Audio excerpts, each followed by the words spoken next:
माता गंगा की अनुपम कृपा से आज हम हरिद्वार के और विवेकानंद घाट पर हैं।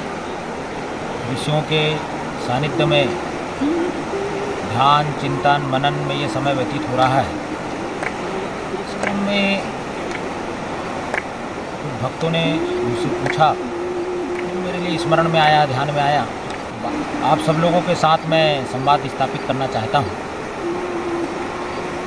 एक बहुत बड़े राजा के दरबार में और एक बड़े गुणी, बड़े प्रतिभा के मर्मज्ञ, एक विद्वान ब्राह्मण का वहाँ राजपुरोहित के रूप में वो काम करते थे। अच्छा, राजपुरोहित के संदर्भ में हमारे लिए ध्यान में आता है तो सारा काम संभालते थे। उनका बड़ा आदर था, सम्मान था, और इतना आदर सम्मान उनका था कि उनके बारे में लोग ऐसा मानते थे कि उनके शब्द क्या, मौन भी उनका कार्य करता था। मौन से भी वो बता देते थे कि हमको राजपुरोहित की इच्छा को कैसे पूरी करना है। सशक्त उनका काम था। उन्होंने अपने मन में एक बार चिंतन किया और कुछ दिनों के लिए ऐसा कुछ कृतित्व प्रारंभ किया कि वो राज दरबार का जो भोजनालय था उसमें जाते और भोजनालय से कुछ मिर्ची मसाले के संसाधन उठाकर अपने घर ले जाते। अभी कुछ और राजप्रसादों में जाते और वहाँ से जो राज महल का जो सामग्री होती, राजकोष की जो सामग्री होती, सिक्के होते, धन होता, कोई स्वर्ण आभूषण होते, ये उठाकर धीरे धीरे कभी ले जाने लगे।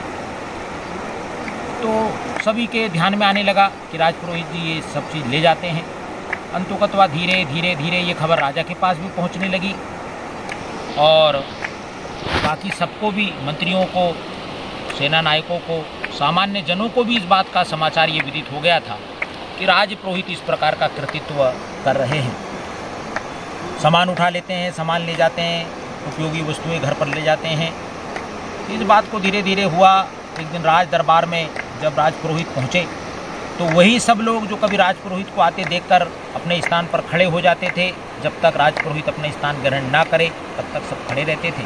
बल्कि राजपुरोहित का जीवन चरित्र ऐसा था, कृतित्व ऐसा था कि राजा स्वयं अपने सिंहासन पर खड़े होकर के और दरबार में उनका अभिनंदन करता था, स्वागत करता था। लेकिन एक दिन अब ऐसा हुआ जब कोई भी अपने स्थान पर खड़े नहीं हुए, उनके सम्मान में उनका कोई आदर नहीं किए।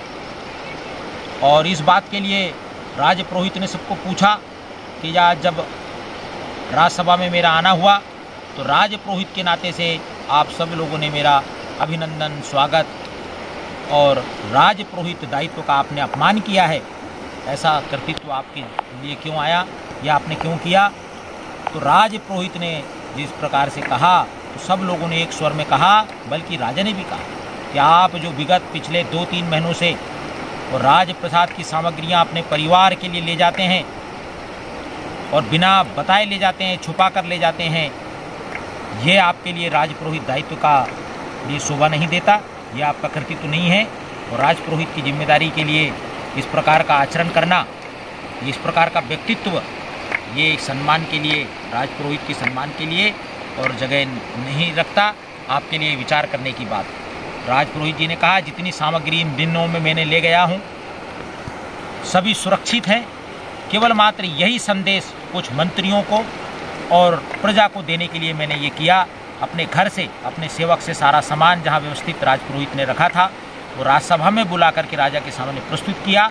और ये बात सभी लोगों के ध्यान में आई कि जीवन में केवल राजपुरोहित होना उस राजपुरोहित के सम्मान के लिए नहीं है, बल्कि जीवन में जो चरित्र है, जीवन में जो कृतित्व है, जीवन में जो कर्तव्य पालन है, उस चरित्र का सम्मान होता है, ना कि उस राजपुरोहित के शरीर का, हाड़ मास का और उस दायित्व का, उस पद का सम्मान नहीं, बल्कि उसके कृतित्व और उसके चरित्र का पूजन होता है। अन्यथा वह अगर उस दायित्व को लेकर भी है और उस दायित्व के अनुरूप उसका चरित्र नहीं है तो एक दिन अपमान अवश्य उसको मिलता है। उस अपमान का कारण उसके चरित्र का हनन ही होता है। इसलिए जीवन में चरित्र का प्रधानता है, चरित्र की प्रधानता है। बोलो गंगा मैया की जय।